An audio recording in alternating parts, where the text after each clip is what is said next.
Assalamualaikum warahmatullahi wabarakatuh. Today we are going to talk about strategies in writing literature review. Strategi di dalam menulis literatur review. Pertanyaannya adalah, what is literature review? A literature review is analysis of scholarly sources on a specific topic.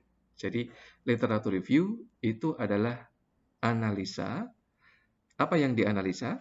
Sumber-sumber akademis, ya, scholarly sources on specific topic, ya, dari topik tertentu, topik yang sesuai dengan uh, topik skripsi kita, topik penelitian kita, ya, itu kemudian dicari dalam literatur. It provides an overview of current knowledge. Jadi literatur review itu menyediakan pembahasan.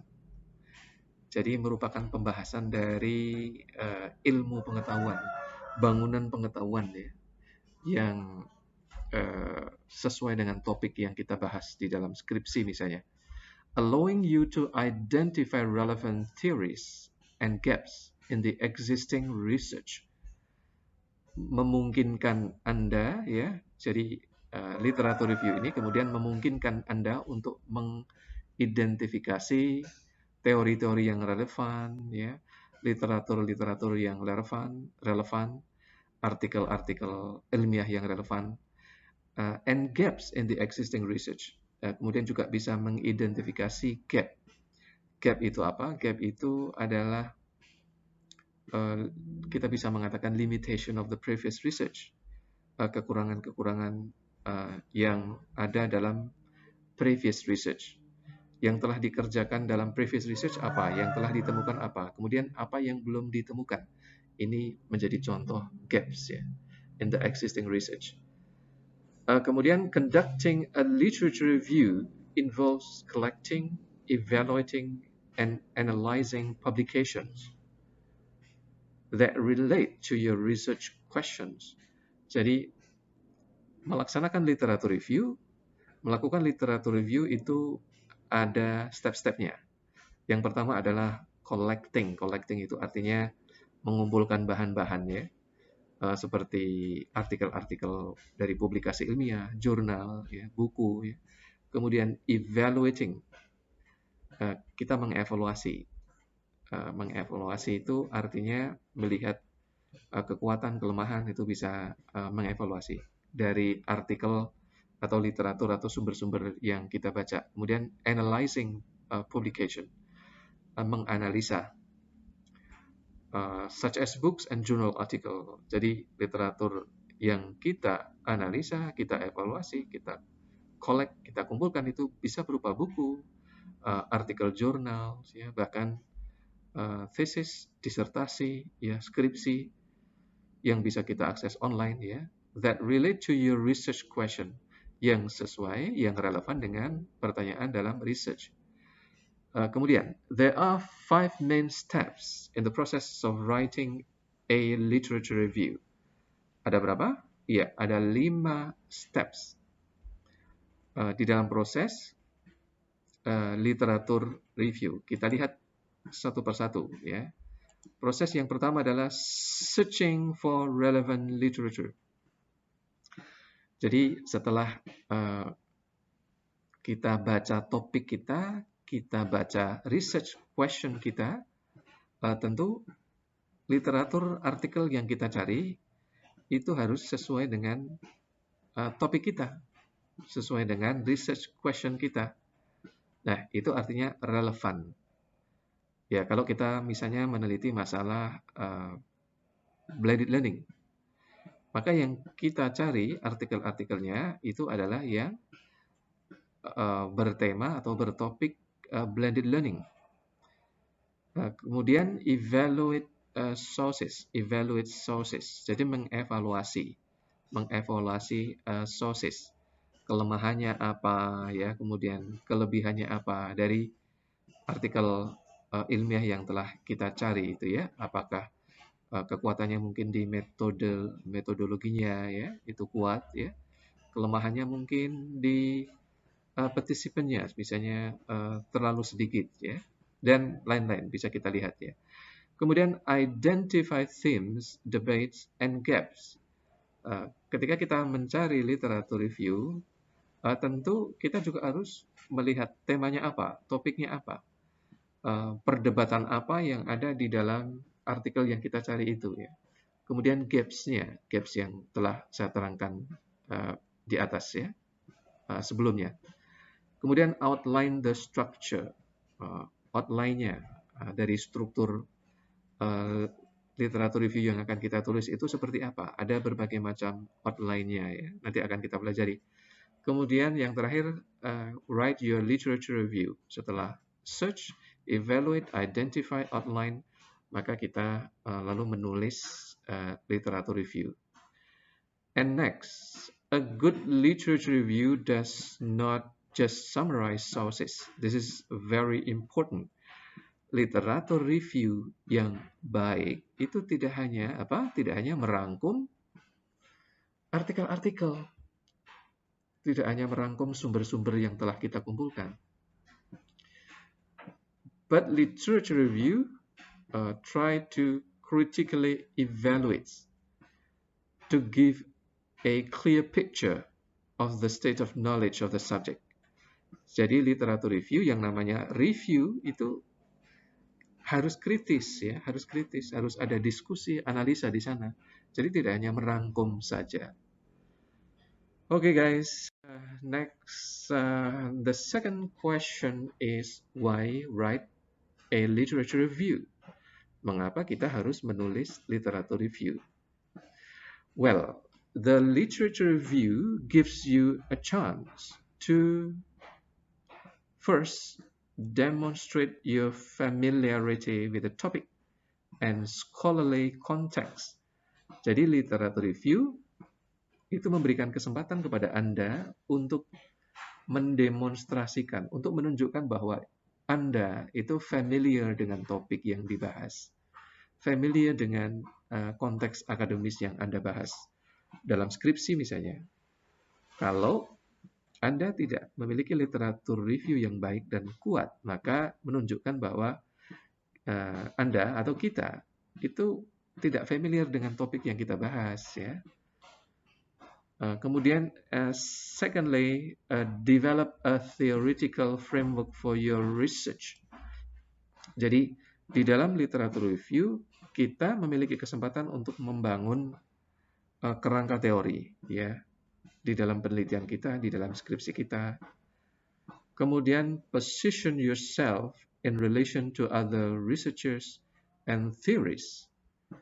Nah, literatur review itu juga memberi kesempatan kepada kita untuk memposisikan diri kita dalam konteks penelitian-penelitian yang sudah dilakukan oleh peneliti lain atau teori-teori yang berkembang dalam bidang yang kita teliti ya. Jadi penelitian sebetulnya adalah dialog ya, dialog ilmu pengetahuan dari peneliti yang satu dengan peneliti yang lain ya. Jadi dialektika dari pengetahuan ini yang kemudian kita harus punya posisi ya, posisi kita itu di mana? Dihubungkan dengan peneliti-peneliti ya, dan hasil penelitian-penelitian mereka yang sudah dilakukan ya. Kemudian show how your dissertation or skripsi ya, in this case, addresses a gap or contribute to a debate. Jadi menunjukkan skripsi Anda, bagaimana skripsi ya, penelitian kita itu fill the gap. Fill the gap itu artinya apa? Artinya mengisi gap.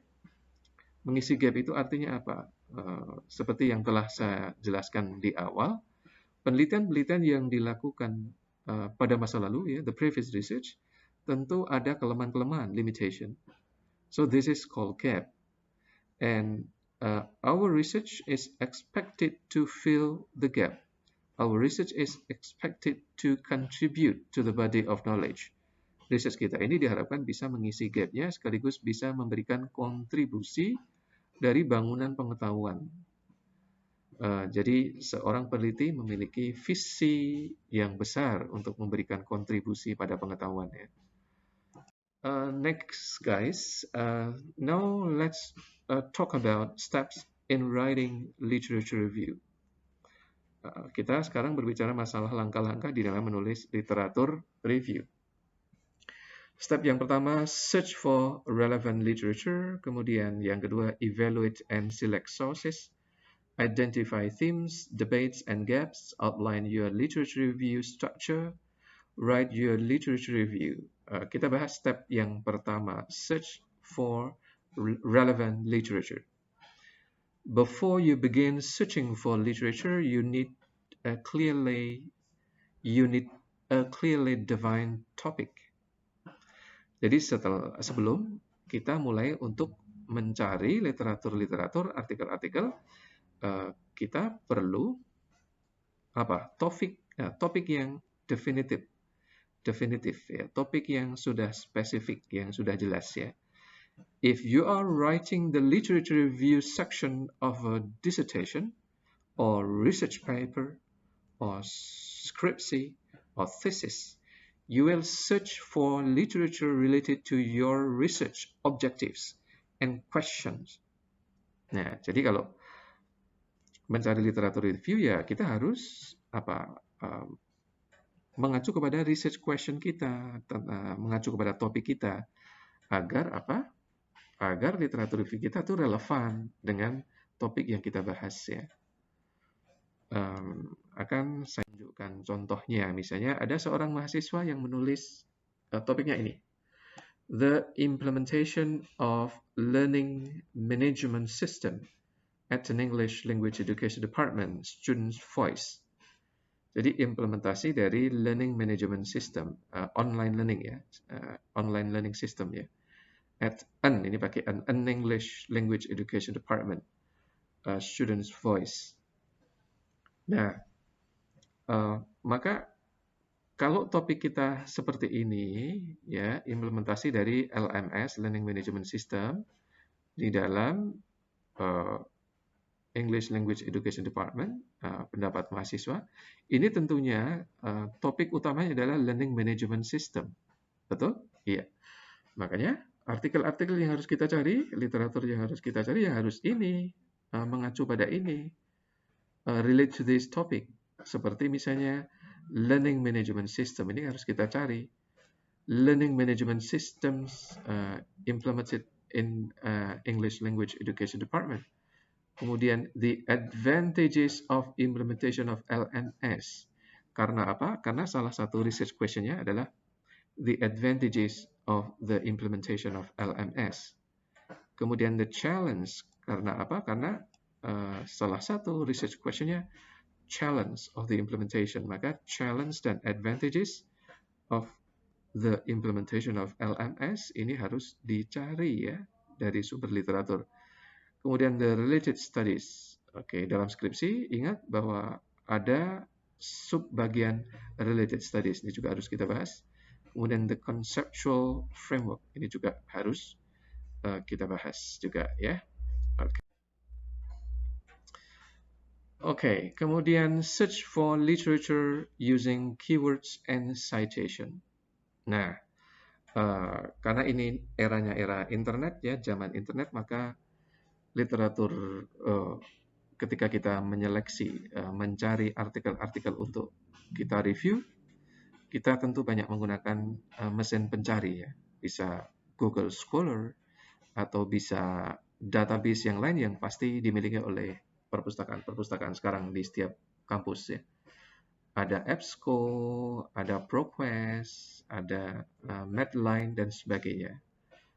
Nanti Anda kalau sudah diberikan akses oleh perpustakaan akan bisa mencari banyak sekali topik-topik yang relevan dengan topik Anda. Kemudian read the abstract to find out whether an article is relevant to your question. Saya sarankan sebelum membaca seluruh artikel, maka baca abstraknya dulu. Karena apa? Karena abstrak itu merupakan rangkuman dari isi artikel secara utuh ya. Maka dengan membaca abstrak, Anda sudah akan mendapatkan tujuan risetnya apa, metodenya yang digunakan apa, partisipannya seperti apa, berapa, oke, kemudian hasil penelitiannya seperti apa, itu sudah ada di dalam abstrak. Kalau abstraknya kira-kira relevan dengan topik Anda, maka ini kemudian bisa di-save di dalam komputer Anda. Kemudian nanti bisa dibaca lebih detail lagi. Kemudian, to identify the most important publication on your topic, take note of recurring citation. If the same author's book or articles keep appearing, make sure to seek them out. Jadi, lakukan pencatatan-pencatatan ya, catatan-catatan. Syukur bisa dengan membuat tabel ya. Tabel itu berisi misalnya judulnya apa, topiknya apa, URL-nya apa, kemudian aims of the research-nya apa, topiknya apa, kemudian metodenya apa, finding-nya apa. Ini akan sangat membantu. Dibuat tabel kotak-kotak itu ya. Jadi nanti ketika kita menulis laporan penelitian, ini akan enak sekali ya, karena kita bisa mengaitkan diskusi kita dengan temuan-temuan ini. Juga ketika kita menulis literatur review, kita bisa menggunakan ini secara mudah karena sudah kita masukkan di dalam tabel-tabel ya. Okay, next guys, step 2 is evaluate and select sources. You probably won't be able to read absolutely everything that has been written on the topic. You will have to evaluate which sources are most relevant to your question. Tentu dengan banyak ya sumber-sumber literatur kita tidak bisa membaca semua ya. Yang harus dipilih dan dievaluasi adalah apa yang relevan to your question dengan research question kita. For each publication, ask yourself. Jadi tanyakan ketika membaca literatur ya. Nah, itu tanyakan pada diri Anda, what question or problem is the author addressing? Bicara tentang apa sih ya authornya atau penulisnya itu? Topiknya apa sih? What are the key concept? Key konsepnya apa ya? Apa definisi-definisinya? What are the key theories, model, methods? Okay, does the research use established framework or take an innovative approach? Jadi key theories-nya apa, key models-nya apa, metodenya apa. Apakah pengarangnya, penulisnya itu menggunakan kerangka yang sudah mapan ya, atau pakai pendekatan-pendekatan inovatif. What are the results and the conclusion of the study? Seperti apa hasil penelitiannya, kesimpulannya. Okay. How does the publication relate to other literature in the field? Kemudian bagaimana artikel itu berhubungan dengan literatur yang lain atau hasil research yang lain, apakah mendukung, apakah menentang ya, confirm, add, challenge, okay. And how does the publication contribute to your understanding? What is the key insight and arguments? Bagaimana publikasi itu menambah pengetahuan kita, pemahaman kita tentang topik yang kita tulis. What are the strengths and weaknesses of the research? Ya, jadi ini pertanyaan-pertanyaan ini tuh harus kita renungkan, kita jawab ya ketika kita sedang mengevaluasi berbagai literatur ya, artikel yang kita temukan itu ya. Okay, next guys.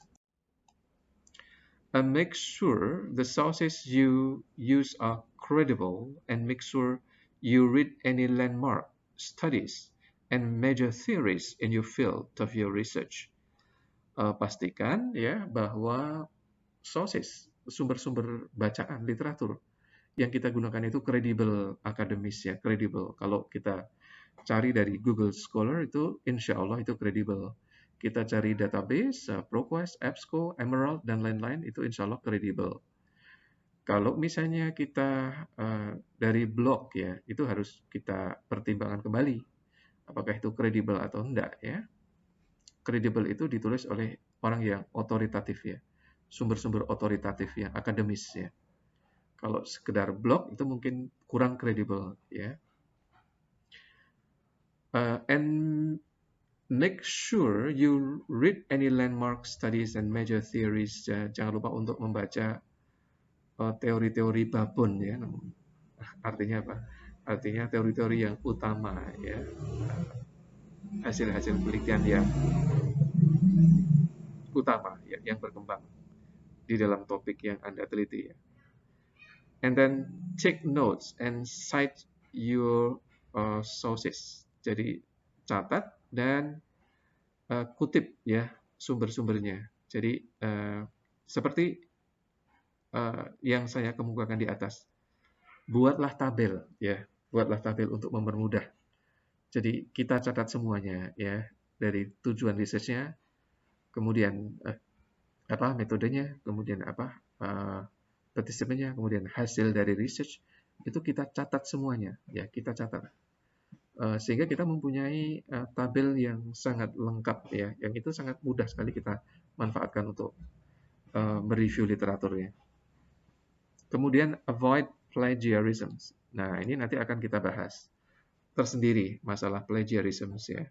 Hati-hati, ini plagiarism itu misalnya kita mengutip sumber yang sama persis dengan kalimat kita ya, tidak dikasih tanda kutip ya, itu sudah merupakan plagiarism. Walaupun kita sudah memberikan nama pengarang sama tahun ya, tetapi kalau itu plek sekali, persis sekali dengan sumber asli, itu masih plagiarism, maka harus diparafrase. Ini nanti akan kita bicarakan tersendiri ya. You can use free API reference generator for quick, correct, consistent citation. Nah, skills yang sangat diperlukan itu dalam mengutip itu adalah citation technique, teknik mengutip, dan ini bisa Anda temukan dalam APA reference generator. Jadi memakai cara mengutip model APA ini sudah sangat tertata sekali, sangat tersistematis, Anda bisa mempelajarinya.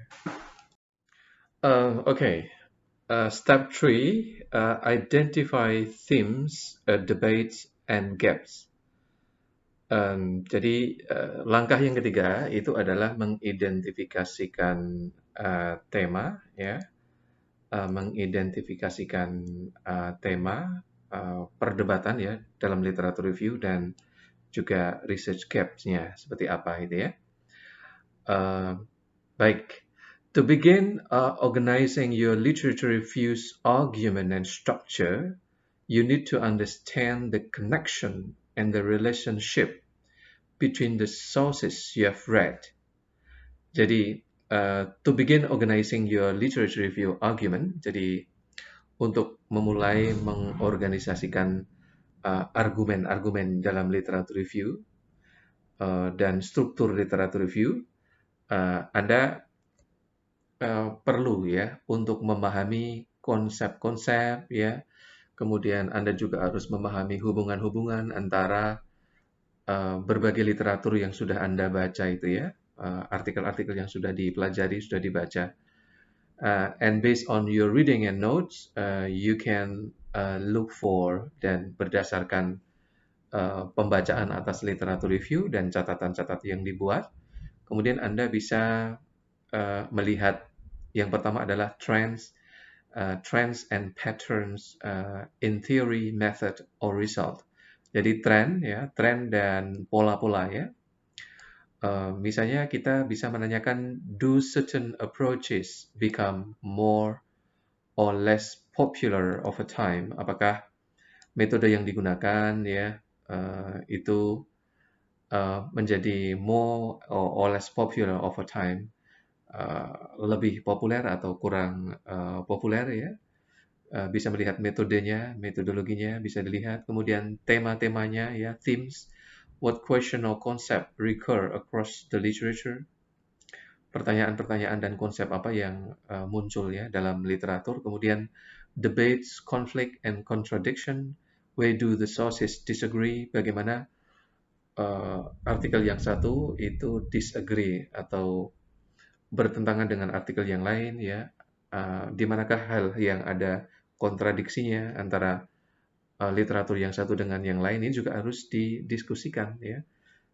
Kemudian pivotal publication, are there any influential theories or studies that change the direction of the field? Apakah ada teori-teori ya, nanti ini akan dibahas dalam theoretical framework. Apakah ada teori-teori besar, ya, grand theory, atau hasil penelitian ya yang uh, mengubah ya arah dari topik ini ya. Artinya apakah ada teori-teori atau hasil penelitian yang sangat berkaitan dengan topik ini itu yang mau dikatakan di sini ya. Misalnya melihat penelitian kita dari perspektif konstruktivisme ya, ini dalam pendidikan misalnya itu ada. Kemudian dari apa namanya teori-teori yang lain ya, ini juga bisa dilihat. Saya kira setiap bidang keilmuan punya teori-teori besar ya yang berpengaruh. Uh, pun ketika kita menulis research ini akan sangat dipengaruhi oleh uh, teori-teori besar itu ya. Kemudian gaps, what is missing from the literature?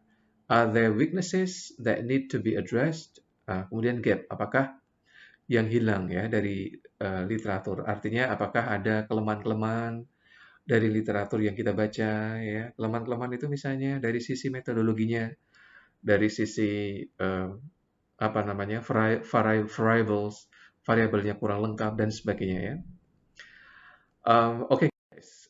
Next step 4, outline your literature review structure. Jadi step yang keempat itu adalah kita membuat outline ya, kerangka dari struktur literatur review kita. There are various approaches to organizing the body of a literature review. Jadi ada banyak pendekatan ya untuk membangun struktur literatur review, cara menulis literatur review. You should have a rough idea of your strategy before you start writing. Jadi kita dihadapkan untuk memiliki berbagai pendekatan ini, gagasan-gagasan ya, strategi bagaimana kita mulai menulis literatur review. Depending on the length of your literature review, you can combine several of these strategies. Jadi tergantung panjang pendeknya literatur review Anda akan bisa mengkombinasikan ya, menggabungkan beberapa macam strategi ya, atau menggunakan salah satunya misalnya. Yang pertama adalah chronological. Jadi ini literatur review yang strukturnya itu kronologis. Kronologis itu berurutan ya. The simplest approach is to trace the development of the topic over time. Jadi pendekatan yang paling mudah untuk chronological ini adalah untuk menyajikannya dalam bentuk urutan waktu ya. However, if you choose this strategy, be careful to avoid simply listing and summarizing sources in order. Tetapi hati-hati. Kalau menggunakan metode ini, itu jangan sampai kita terjebak hanya hanya listing. Jadi hanya mengurutkan saja. Dan summarizing hanya summarize sources in order. Jadi hanya menyimpulkan, mengurutkan ya. Kemudian merangkum itu nggak boleh karena literatur review sekali lagi once again you have to analyze. You have to really think, analyze it critically, harus kritis ya menganalisa. Try to analyze patterns, turning points and key debates that have shaped the direction of the field. Jadi ini seperti yang saya katakan, coba untuk menganalisa pola-pola, kemudian perdebatan di dalamnya itu harus didiskusikan ya. Kemudian interpretasi Anda terhadap berbagai literatur itu juga harus diberikan. Oke, next. Kita bahas pendekatan ya. Selanjutnya adalah thematic ya. Thematic. If you have found some recurring central themes, you can organize your literature review into subsection that address different aspect of the topic. Nah, ini berdasarkan tema-tema ya, berdasarkan tema-tema. Ini paling banyak digunakan. Jadi ini namanya thematic approach ya. For example, if you are reviewing literature about inequalities in migrant health outcomes, key themes might include healthcare policy, language barriers, cultural attitude, legal status, and economic access.